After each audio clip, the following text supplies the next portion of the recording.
২০০৯ সালের ২৫ মে সুন্দরবনে আঘাত হেনেছিল ঘূর্ণিঝড় আইলা। ১৫ বছর পর চলতি মে মাসের শেষের দিকে ঘূর্ণিঝড়ের আশঙ্কা রয়েছে বলে জানিয়েছে ভারতের আবহাওয়া অধিদপ্তর। তাদের মতে বঙ্গোপসাগরে তৈরি হচ্ছে ঘূর্ণিঝড় রেমাল, যা মে মাসের শেষের দিকে পশ্চিমবঙ্গ এবং বাংলাদেশের উপকূলে আছড়ে পড়তে পারে।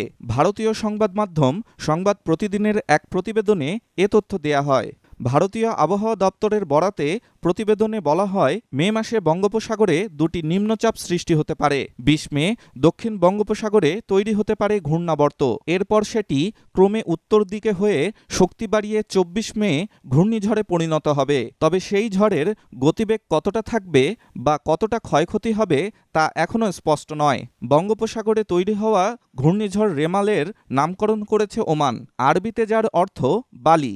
অবশ্য এই নামে গাজা থেকে ১.৭ কিলোমিটার দূরে একটি শহরও রয়েছে।